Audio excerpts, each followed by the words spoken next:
Bueno, mientras vuelve a conectarse el ponente, bueno, pues quería agradeceros que estéis, que os resulte o esté resultando interesante las sesiones de Red Digital, ¿de acuerdo? Y bueno, pues básicamente lo que se pretende es precisamente ver que veáis que tendrá acceso a herramientas que a lo mejor os suenan, o a lo mejor de las mismas, pues ni siquiera habéis oído hablar de ellas en algunos casos, ¿no?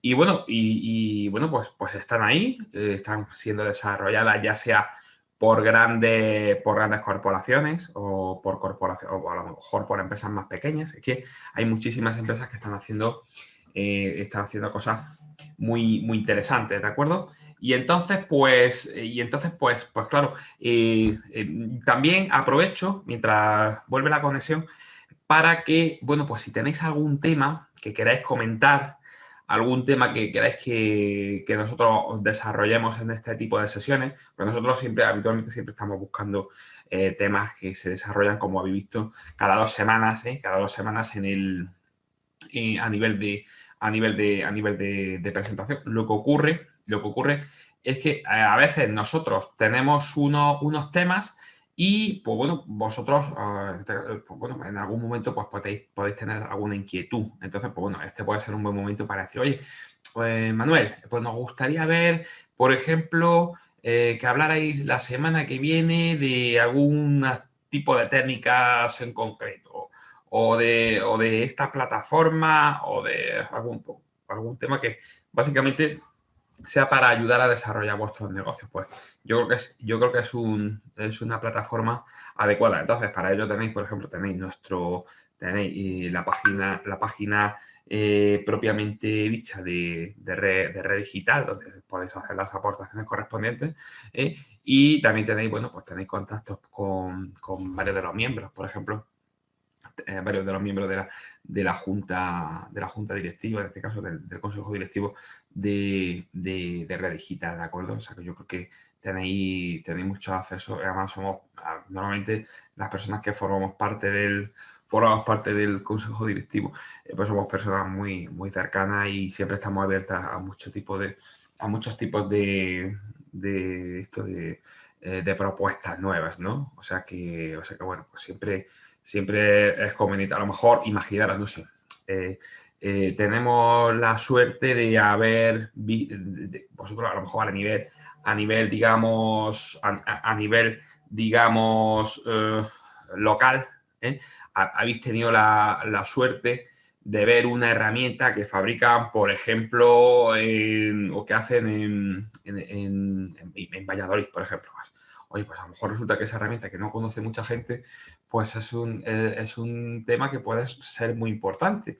Muchas veces, más que irse a grandes corporaciones, lo normal es que estamos viendo esas herramientas de esas grandísimas empresas que he visto, por ejemplo, Microsoft. También vamos a ver cosas lógicamente, de Google, de otros tipos, pero también hay algunas que son quizás a nivel más local y que, bueno, pues están muchas veces muy adaptadas precisamente a la realidad. Ya he visto que además se está moviendo mucho el sector, incluso a nivel, el sector, vamos, no solo en el tema, lo que es la economía, lo que es como ya sabéis, cada vez más el acceso a la economía en relación con la transformación digital, pues cada vez es más importante y vosotros estáis viendo que todos los días, si no todos los días, cada X tiempo, cada semana, está habiendo novedades normativas, nuevas propuestas que provienen ya sea a nivel gubernamental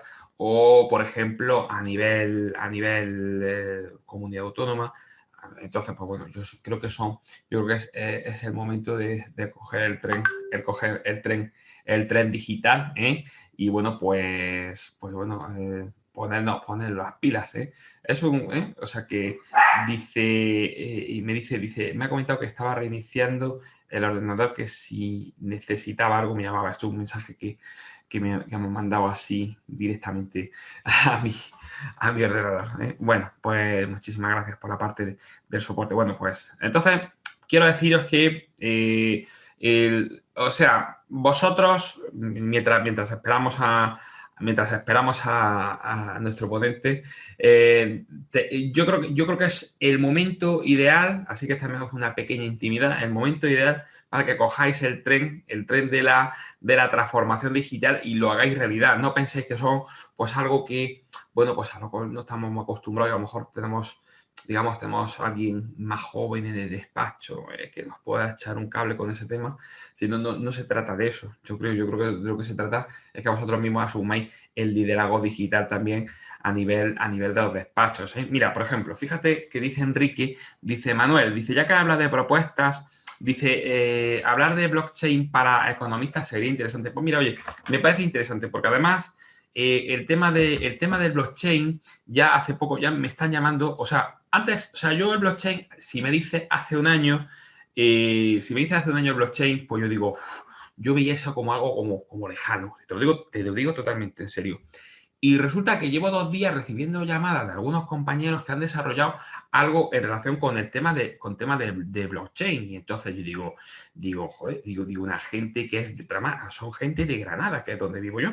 Digo, gente de Granada metida en blockchain. Entonces estamos ya en una realidad. Estamos ya en una realidad.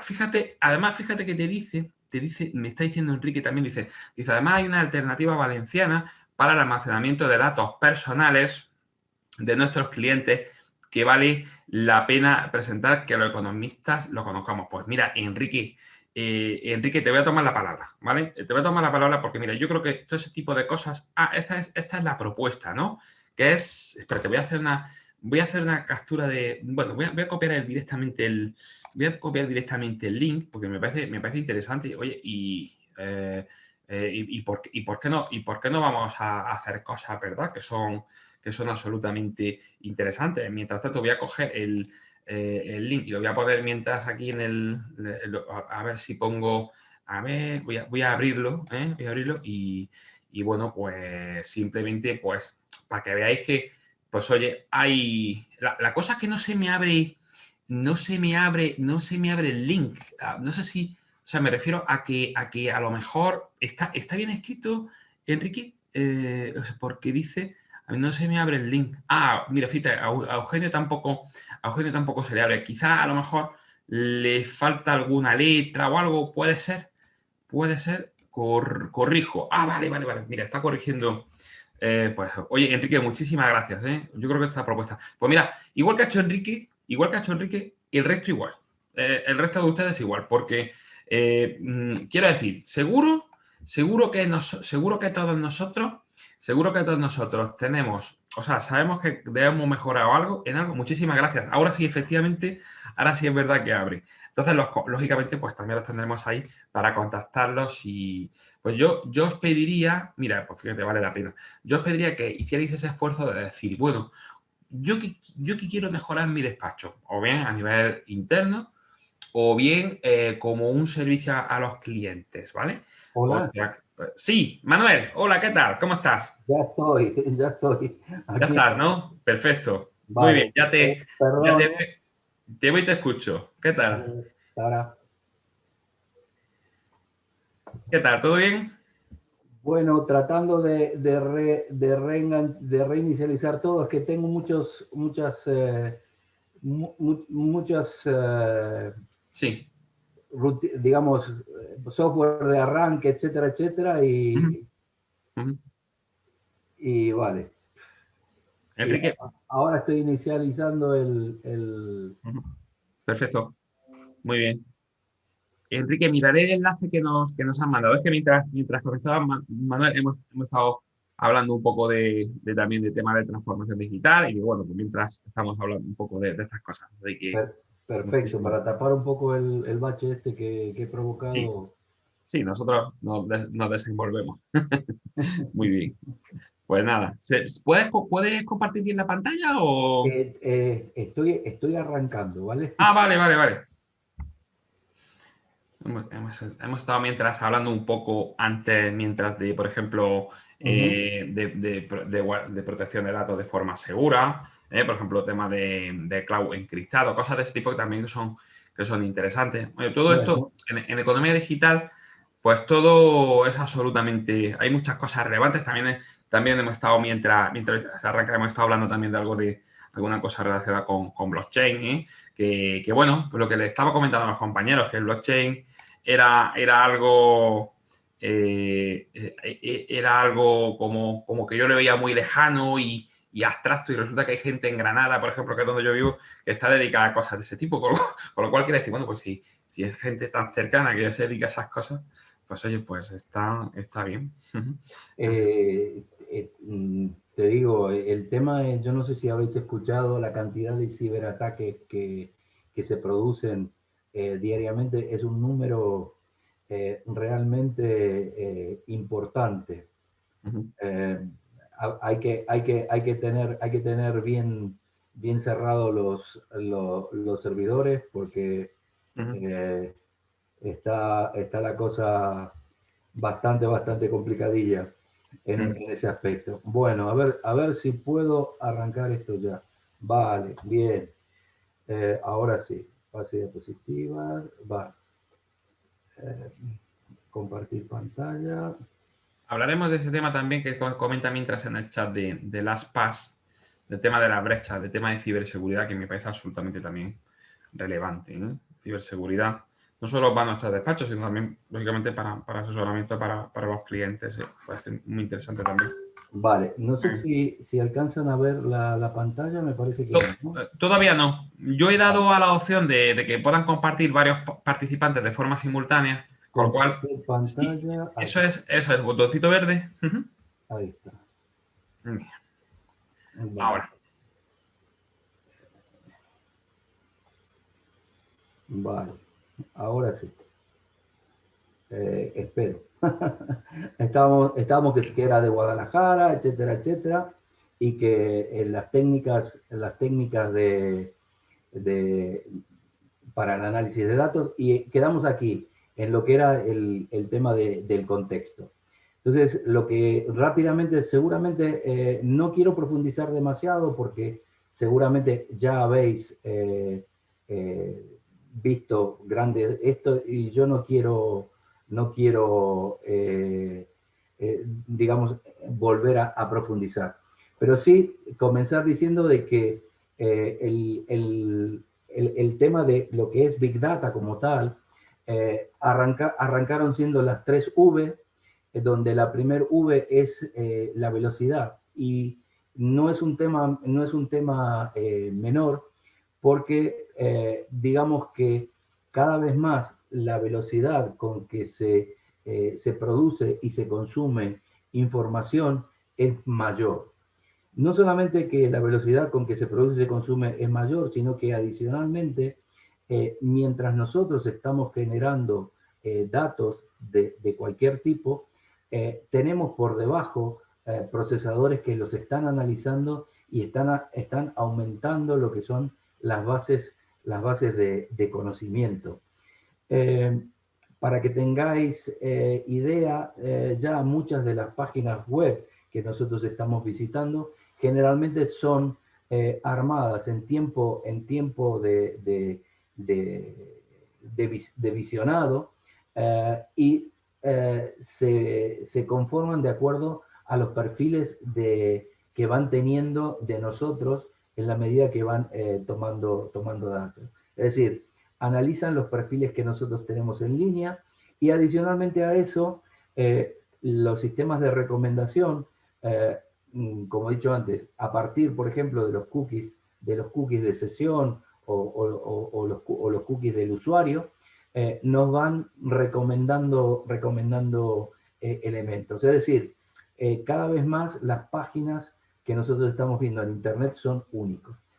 Eh, por supuesto, sin siquiera hablar de todo lo que es el tema de las aplicaciones en tiempo real, por ejemplo, lo que son los sistemas que ya vienen integrados en nuestros teléfonos móviles, como los sistemas de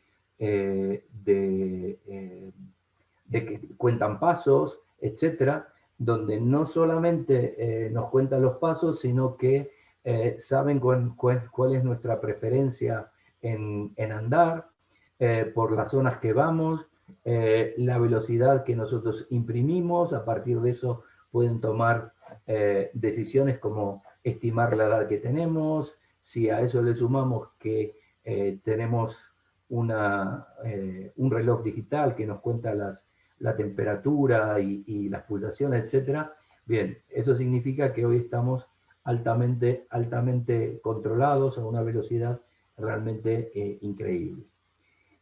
Esto justamente lo que genera es un gran volumen de datos. Si nosotros analizamos, por ejemplo, los datos que se generan en una aplicación de caminar, fíjense que nosotros tenemos que prácticamente cuando damos un paso ya nos está actualizando en nuestro teléfono móvil esa información. Es decir, generamos, amén de lo que es la información de contar el paso, el teléfono móvil tiene aproximadamente 14 sensores donde miden la velocidad, la aceleración, por dónde vamos, el giro, etcétera, etcétera. O sea, el volumen de datos que hoy estamos produciendo es realmente increíble. Y, por supuesto, que cuando nosotros analizamos datos, generamos datos de distinta variedad, de distinto tipo, ¿vale? Los datos, solamente para mencionar, tenemos los datos estructurados, que son los que habitualmente conocemos, que son los registros de las bases de datos, y también ya existen otros tipos de datos que, por ejemplo, que son los textos, los correos electrónicos, los textos de cuando enviamos un mensaje, datos semiestructurados que vienen ya en un formato de JSON, etc. Y algo que también es muy importante que nosotros tengamos en cuenta, que son el tema de los metadatos. Es decir, son datos que estamos incorporando sin que supuestamente tengamos necesidad de incluirlos, pero que son importantes. Por ejemplo, si yo indico que estoy caminando, etcétera, etcétera, eso me va a, un metadato sería, por ejemplo, la hora en que lo hago, la temperatura en que está el sitio donde estoy, etcétera. Esto hace que, por supuesto, que ya todos esos datos, para procesarlos, tengamos que tener distintas técnicas y distintas habilidades, sin incluir algunos elementos ya como son las imágenes, los vídeos, las grabaciones de audio, etcétera, e inclusive todo lo que es el tema de sensores. Por eso, los formatos que se analizan dentro de lo que es el Big Data son realmente variados y son realmente en algunos casos, bastante difíciles de tratar. Dicho esto, solamente me quedo aquí porque el avance de lo que son las definiciones de Big Data, nosotros hemos barrido las 3 primeras, luego una segunda definición de las 5 V, que incorporaron ya veracidad y valor, luego pasamos a las 7 Vs, que se agregó visualización y variabilidad, y ya tenemos 9 V, y dentro de poco vamos a tener un conjunto de Vs que, bueno, que son cada vez más difíciles de manejar. Dicho esto, y sin querer ampliarme mucho más, me gustaría ahora pasar a definir qué es un científico de datos. Y básicamente un científico de datos es una persona un poco rara, porque es más o menos conoce de informática, más o menos es estadístico, más o menos es un matemático. ¿Por qué? Porque tenemos que, de alguna manera, aferrarnos a conocer, digamos, un poco de todos estos elementos para poder hallar una solución para lo que es nuestro cliente. Y de hecho, esta definición que nosotros he tomado, ¿sí? Es una definición que ha hecho Deloitte, Y básicamente habla de un profesional que analiza enormes bases de datos, eh, como dijimos antes, datos desestructurados o no estructurados, que aplica conocimientos de programación, matemática y estadística para recopilar, extraer y procesar información relevante que contiene. Vale.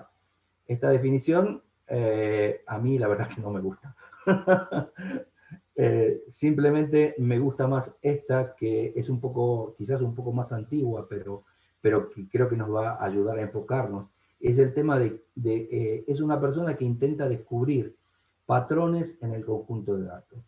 Esta definición está más orientada a lo que fue, digamos, fue el comienzo de lo que es el Big Data y la inteligencia artificial, que es la minería de datos. Básicamente estos patrones es lo que de alguna manera hace que nosotros podamos hallar valor y brindar ese valor a los datos que estamos analizando. Aquí en la segunda frase dice, métodos de aprendizaje automático, inteligencia artificial, estadística y bases de datos. Evidentemente, los datos están almacenados en grandes bases de datos o en pequeñas bases de datos y tenemos que tener la capacidad de acceder a ellos. Y, por supuesto, el tema de la estadística nos ayuda a conocer estadística por el tema de conocer la ley de los grandes números, que de alguna manera nos orienta y nos coloca dentro de un marco que nos acerca a lo que es encontrar una realidad. Dicho esto, y pasando muy por encima, me gustaría ya avanzar hacia el siguiente tema, que es el tema del Machine Learning. ¿Por qué me detengo en el Machine Learning y obvio todo lo que es la parte, digamos, de volúmenes de datos, conexiones, etcétera? Porque básicamente las pymes no tienen unas grandes estructuras en lo que hace a lo que es el manejo de grandes volúmenes de datos. España es una gran pyme, aunque cada vez más ya hay empresas que se dedican a un análisis exhaustivo de todo lo que es el conjunto de todos los datos. Pero para el objetivo que muchas veces tenemos nosotros, que tenemos clientes, que son empresas que tienen hasta 50 trabajadores, evidentemente, excepto que se dediquen a todo lo que es la parte de Internet, no tienen grandes volúmenes de datos, entendiendo por grandes volúmenes de datos, terabytes, etc. Entonces, el Machine Learning es el conjunto de técnicas que nosotros trataremos de utilizar dentro de lo que es nuestro entorno para Machine Learning o aprendizaje automático, para que nuestros sistemas aprendan, nuestros sistemas y nuestras máquinas aprendan. Es decir, aprender a través de los datos que estamos alimentando nuestro sistema. Por supuesto, si nosotros podemos identificar esos patrones, evidentemente lo que nos va a hacer encontrar es grandes diamantes en bruto o grandes áreas de oportunidad.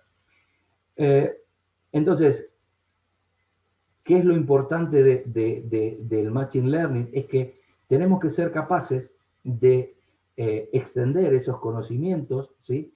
Para, a partir de la información que estamos utilizando. La idea del Machine Learning es que los sistemas mejoren de forma autónoma. Es decir, que sin yo necesitar añadir líneas de código, de programa, etcétera, etcétera, el sistema automáticamente vaya aprendiendo y vaya mejorando los resultados que yo estoy tratando de obtener.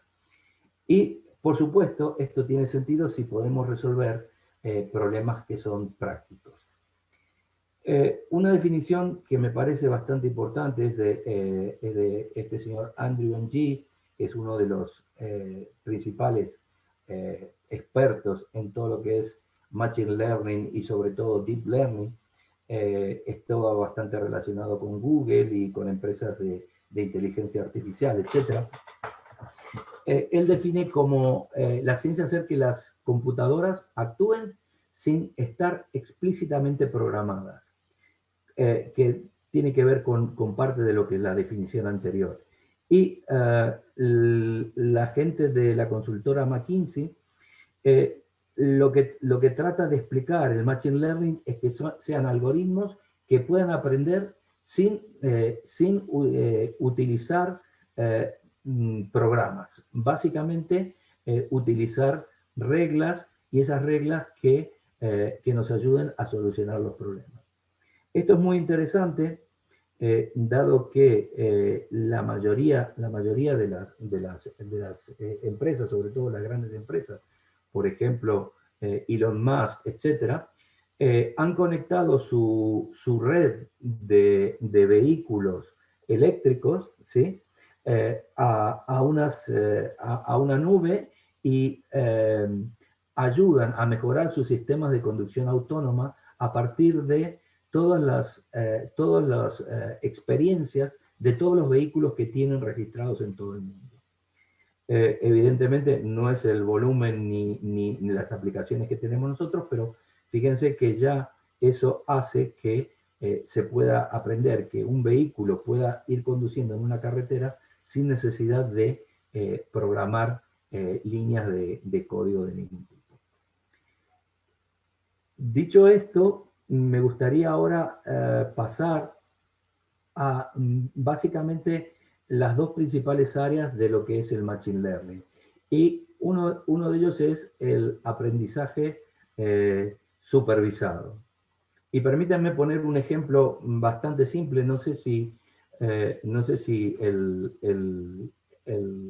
ejemplo es lo suficientemente feliz por la cantidad de conocimiento que poseen, pero básicamente el aprendizaje supervisado trata de encontrar respuestas a partir de datos o de resultados anteriores.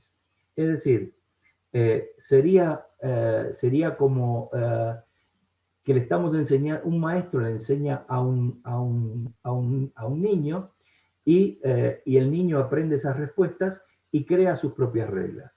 Entonces, ese aprendizaje, para ese aprendizaje supervisado, nosotros tenemos que tener las condiciones, digamos, que se produzcan, digamos, que producen un resultado final.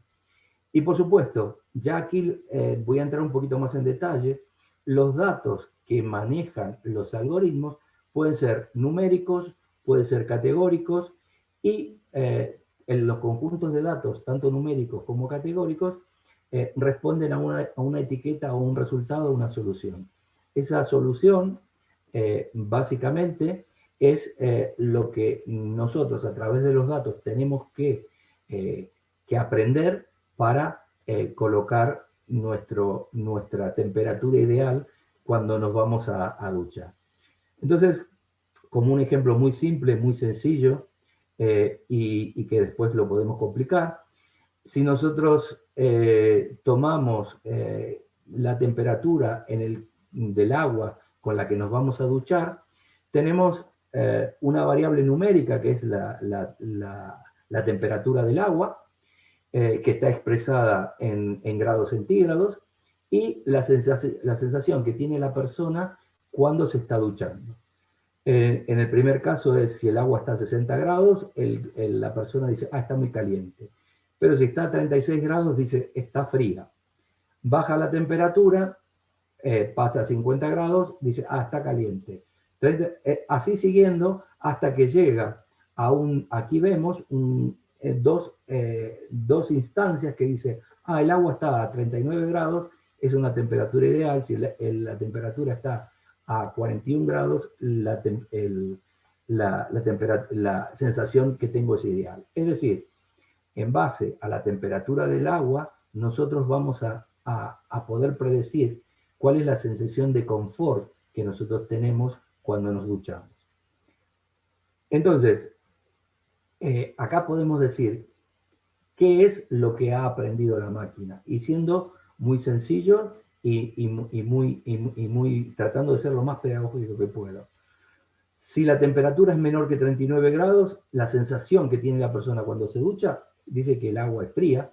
Si es más de 41 grados, dice que el agua está muy caliente. Y si está entre 39 y 41 grados, es la temperatura ideal para ducharse.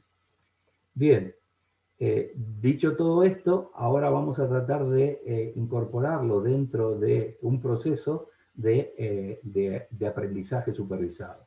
Entonces, aquí tenemos el modelo, donde estos son los datos que pusimos anteriores. Elaboramos un modelo.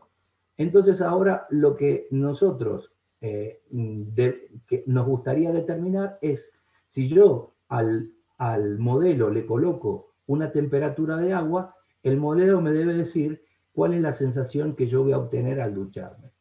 Entonces, hago un conjunto de datos que tiene dos valores, uno de 40 grados y uno de 47 grados. Incorporo esos datos al modelo, corro el modelo y la respuesta que tengo del modelo me dice que el resultado es, en el caso de 40 grados es ideal y en el caso de 47 grados que la temperatura es caliente. Es decir, estamos con una experiencia previa que nosotros hemos recopilado, hemos elaborado un modelo con esa experiencia previa y luego decimos, vale, quiero ver cómo funciona el modelo para mis datos. Entonces, coloco en este caso dos temperaturas y ahora el modelo me determina cuál es la condición que yo voy a obtener, la sensación de confort que voy a obtener. Es decir, ponemos un número y obtenemos una variable indicándonos el confort de la temperatura del agua. En este caso, dijimos que es supervisado, ¿por qué? Porque tenemos una temperatura y una sensación de confort. Previamente supimos cuáles eran las condiciones que el usuario necesitaría, digamos, tener para todo esto. Por supuesto, este modelo es muy simple y aquí, por ejemplo, podemos pensar, decir, vale, esto está muy bien si la temperatura es, supongamos, en invierno, pero ¿qué pasa si la temperatura, si me estoy duchando en verano? Probablemente la temperatura del agua deberá ser inferior, etc. Para eso deberíamos añadir otra variable adicional que diga la estación del año o la temperatura exterior para poder de alguna manera calcular la sensación, etcétera, etcétera. Es decir, sin querer complejizar el modelo, solamente podemos determinar cuál es nuestro nivel de confort si nosotros colocamos un modelo de todo lo que sería el valor de la temperatura. Quiero detenerme ahora en el aprendizaje no supervisado. El aprendizaje no supervisado, nosotros en el caso anterior dijimos, tenemos una experiencia y tenemos un resultado. En este caso, no tenemos un resultado. Entonces, lo que queremos de alguna manera es que el sistema nos dé algún tipo de respuesta a este conjunto de datos que yo estoy colocando y que quiero que me los clasifique de alguna manera. Lo voy a dejar ahí. Entonces, fíjense que antes nosotros sabíamos la respuesta que íbamos a tener. En este caso, el algoritmo lo que trata es de alguna forma de reestructurar los datos, los conjuntos de datos en otro elemento. Por ejemplo, si nosotros juntamos esta serie de animales, tenemos un gato, un perro, un ratón, un águila, un gallo, etc. Fíjense que el sistema me da una clasificación que serían estos animales de aquí, estos otros animales de aquí, estos otros animales de aquí, etc. Y después nosotros, posteriormente, cuando vemos lo que son los resultados que nos da, le asignamos una categoría. Entonces decimos, estos, hombre, todos tienen 4 patas, son todos mamíferos. Perfecto. Este segundo grupo es, tienen plumas, tienen 2 patas, tienen un pico, son aves, etc. De esa manera es lo que hace referencia a lo que es el tema de el cambio de lo que es la reestructuración de los datos de una forma a otra categoría. ¿Para qué se usa el aprendizaje no supervisado? Generalmente se utiliza para determinar grandes grupos o grupos con las mismas características. No sé si tenemos tiempo, pero bueno, tengo, si queréis, para presentar un estudio que yo he hecho sobre grupos de meetup, etcétera, donde yo ponía individuos con cierta cantidad de atributos y decía que, y los transformé en 3 grupos de personas interesadas sobre ciertos temas, etcétera, etcétera. Es decir, las técnicas de Machine Learning no se acaban aquí. Simplemente estas son las 2 principales. No me quiero extender demasiado, ¿vale? Ahora, todo esto está muy bien, pero si nuestros clientes no pueden tener acceso a estas técnicas, evidentemente no nos van a servir para nada. Entonces, quiero desterrar, en cierta manera, los grandes mitos que hay a través del tema de Big Data. En realidad, ya como he corregido el título de la presentación, evidentemente vamos a utilizar las técnicas de Big Data o de Machine Learning para adecuarlo a pequeños volúmenes de datos. Entonces, el primer hito es decir, necesito ser ingeniero, etcétera, etcétera. Esto, ingeniero, matemático, etcétera. Hoy nosotros no necesitamos saber de mecánica para conducir un automóvil. De la misma manera que yo creo tener la capacidad de poder leer un balance sin ser un economista o ser un experto en contabilidad. Por supuesto, si voy a preguntar, a ver, ¿por qué has amortizado este activo fijo de esta manera, etcétera, etcétera? Ya, por supuesto, ahí tendré que preguntar a un experto como vosotros que me pueda informar. Pero yo tranquilamente podría leer un balance y ese balance, digamos, poder sacar conclusiones. Por eso digo que no necesitamos ser ingenieros, ni informáticos, ni matemáticos, etcétera, para utilizarnos y beneficiarnos de las técnicas de Big Data. El otro mito es que necesitamos tener gran volúmenes de datos para beneficiarnos de ellos. En realidad, la mayoría de las empresas, digamos, con base industrial y con base comercial, no tienen grandes sistemas de datos, excepto que tengan grandes sistemas ERP o algún sistema un poquito más complejo que un ERP para manejar volúmenes de stock, etc. Pero habitualmente con un servidor o 2 servidores ya cubren la mayoría de las necesidades. Es decir, no se necesita un gran volumen de datos para poder realizar estos análisis. Entonces, no desaprovechemos la oportunidad de incorporar otro volumen de información que es muy importante y que no ocupa sitio. Y muchas veces es la información contextual o lo que es la información que está disponible, ya sea como datos abiertos o como sistemas de información que están en Internet.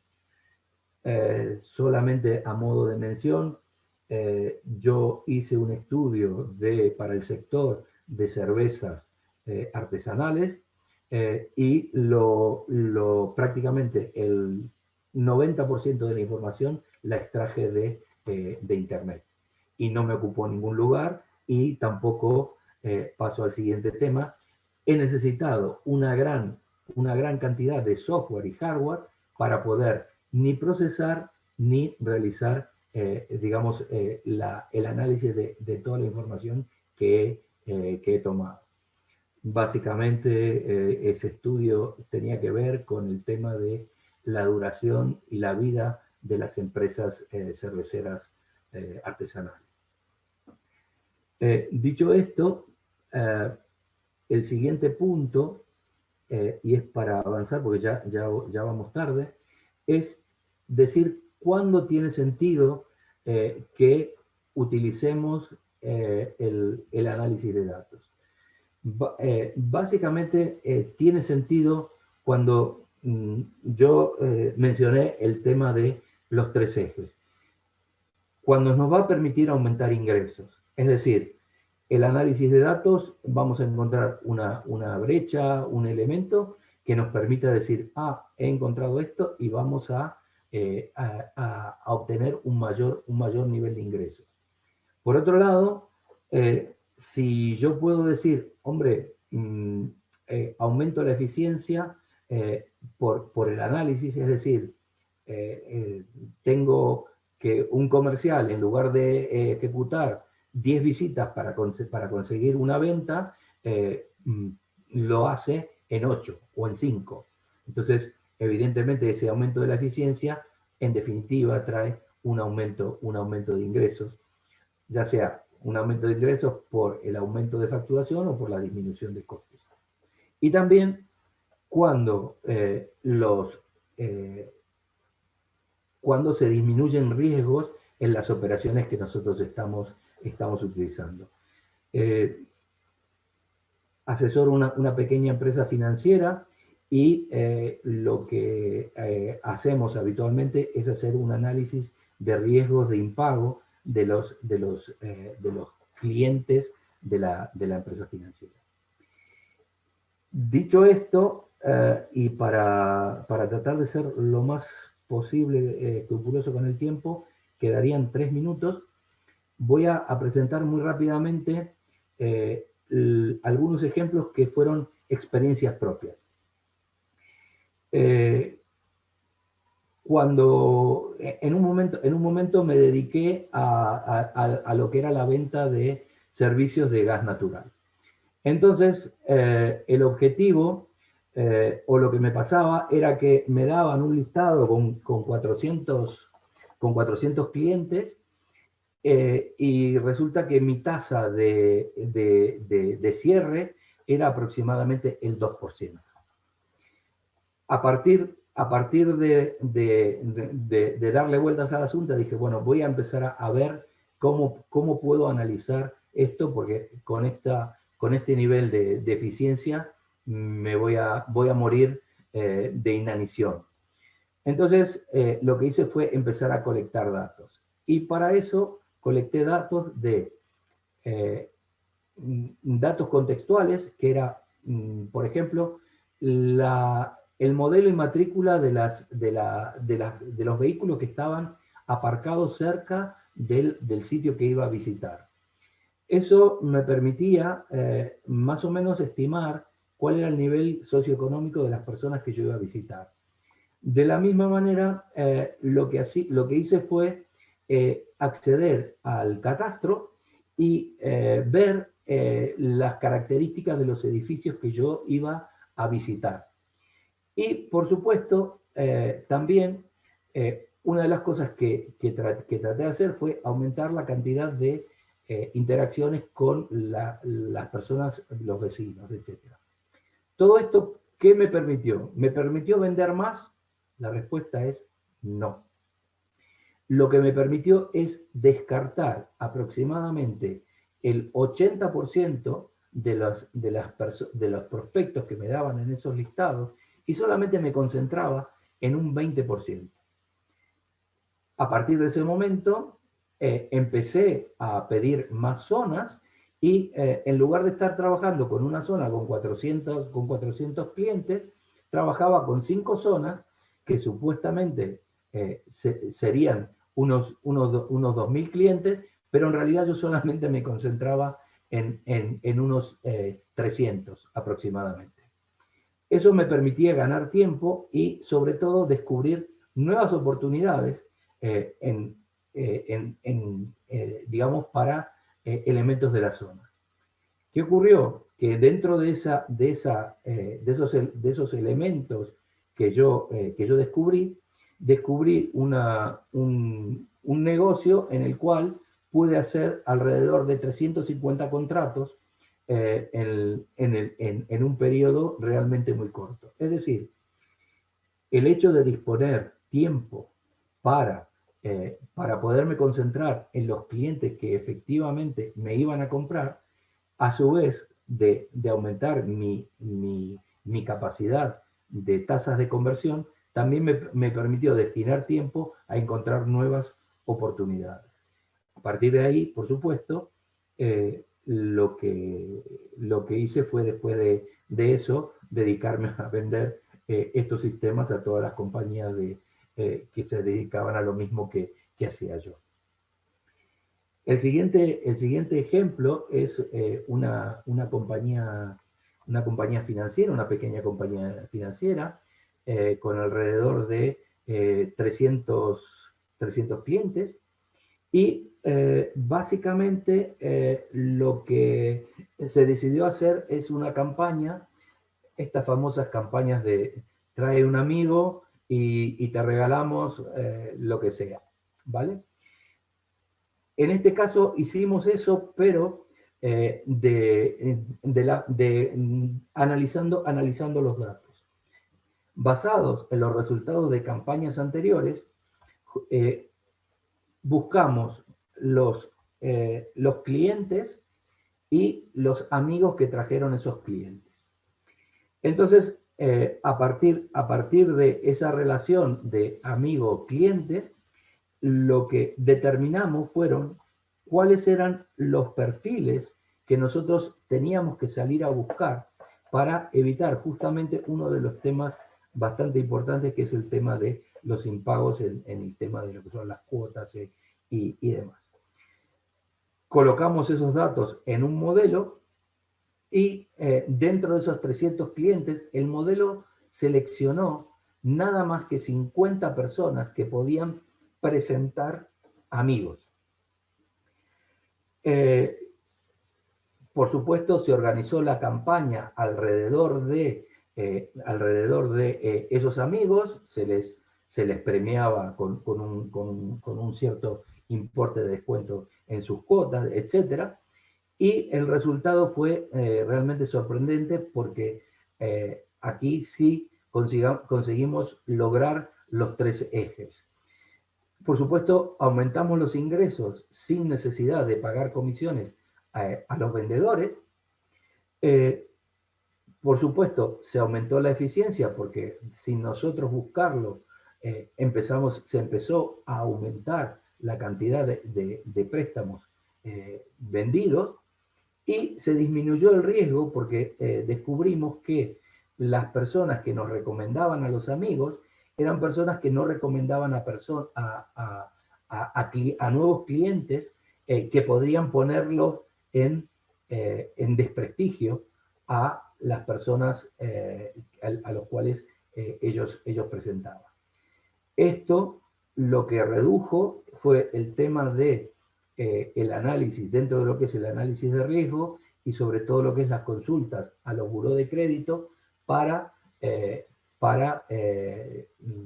digamos, evitamos el pago de las cuotas a los burós de crédito, justamente porque la calidad de las personas eran la calidad de personas que nosotros estábamos buscando. Dicho esto, hemos conseguido nuevas fuentes de ingresos, hemos mejorado la eficiencia porque hemos reducido comisiones, hemos disminuido costos operativos, se ha aumentado la satisfacción de clientes y adicionalmente se ha disminuido el riesgo crediticio por contar con personas que a su vez en muchos casos servían de garantía de sus amigos. Con perdón de todos vosotros, ahora ya quedo a vuestra disposición para lo que ustedes quieran preguntarme y demás. Y disculpas porque, bueno, se ha desconectado el internet no tenía eh, internet. ¿Dejo de compartir pantalla, Manuel? Sí, como prefieras, si quieres dejar porque tengan un poco tus datos, tu contacto, está ahí bien. Vale, Y nada, y bueno, pues bueno, aquí hay algunas, bueno, aquí hay algunas consultas que de todas formas, pues si queréis lo comentamos, aunque bueno, ya algunos compañeros han ido dando un poco respuesta, ¿no? Por ejemplo, Patricio decía, dice, buenas tardes, Manuel, tenía entendido que como premisa los datos debían estar estructurados. ¿Y qué conceptual qué implica exactamente?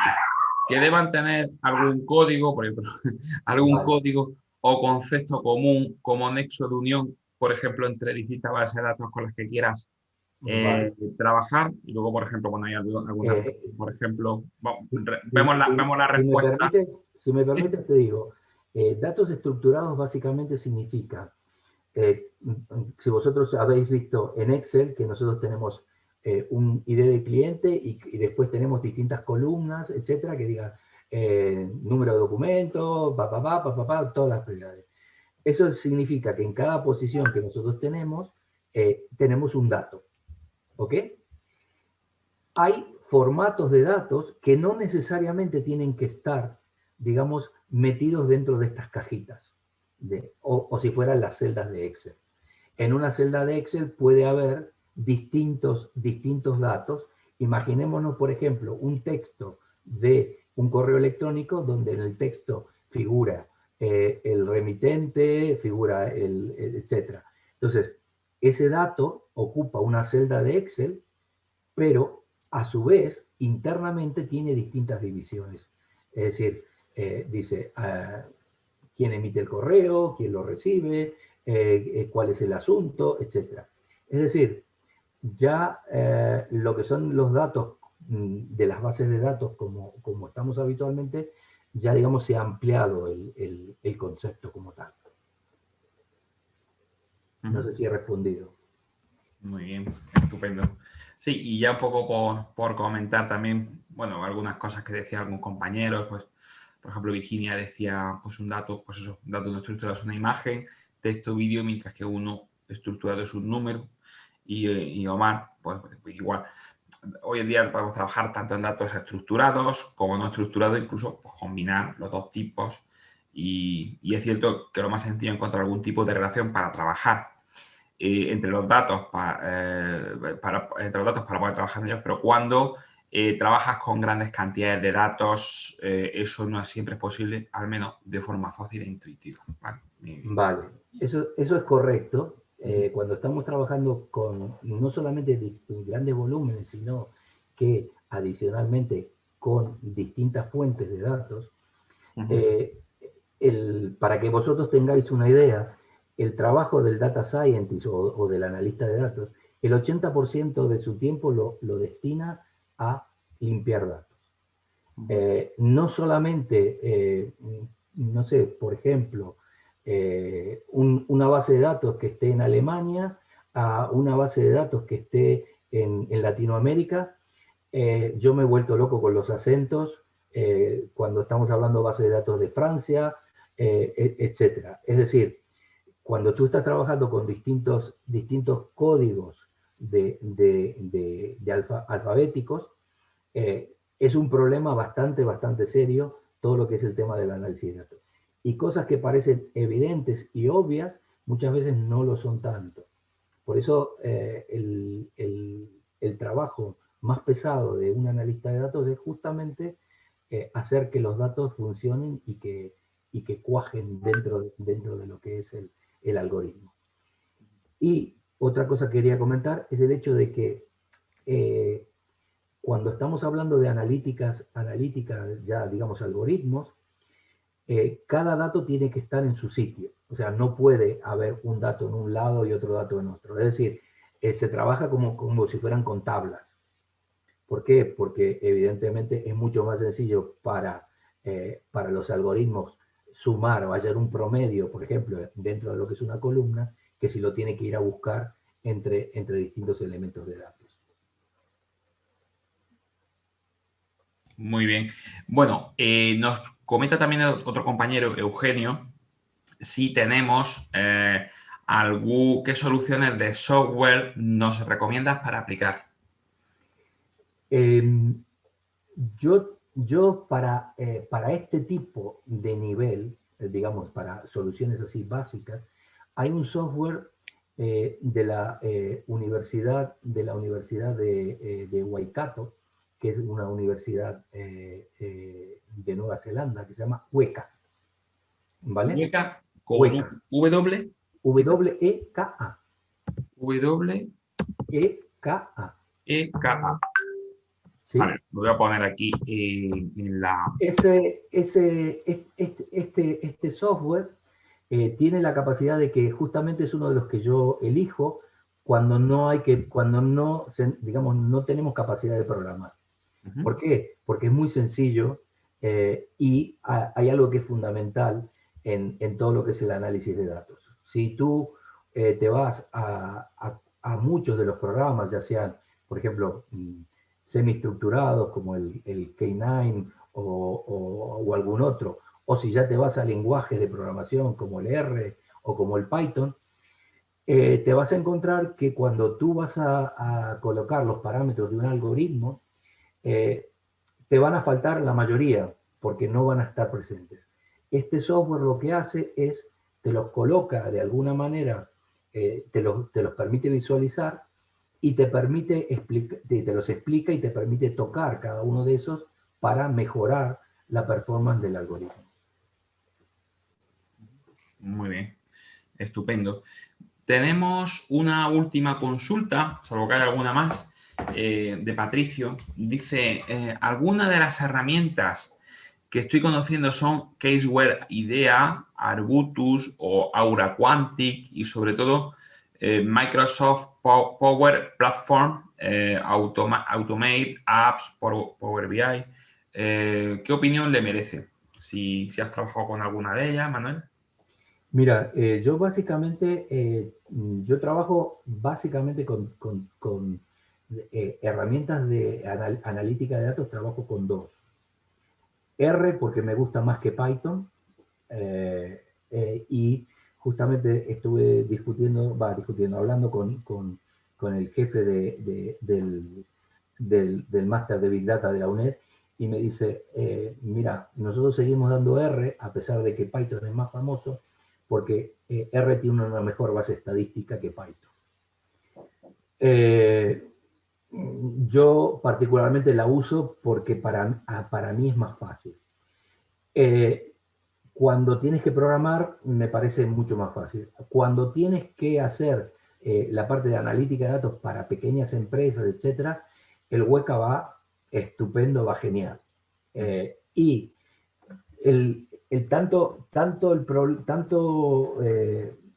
o sea, todos los software de análisis de datos, el problema que tienen es la visualización.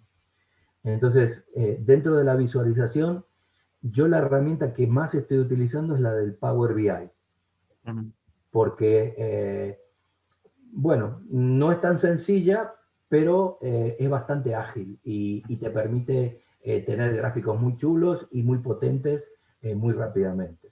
Muy bien. Aparte, está bastante orientado a todo lo que es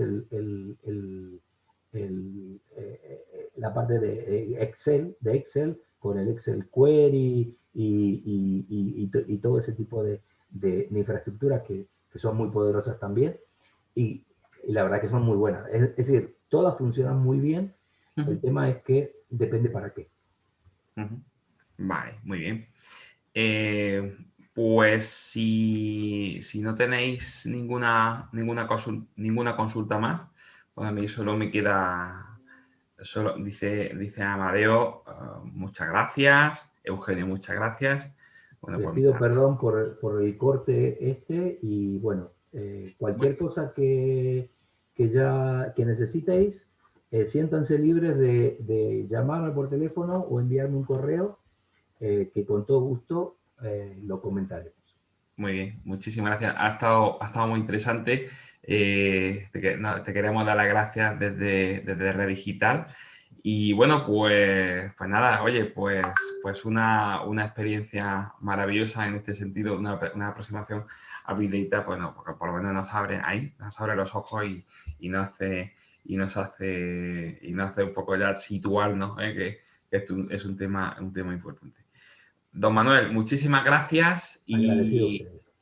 y muchas gracias a los asistentes. Dentro de 2 semanas, como sabéis, tenemos el cuarto taller de Red Digital. En los próximos días os comunicaremos el contenido y bueno, y nada, esperemos que os esté resultando de interés. Muchísimas gracias y hasta la próxima.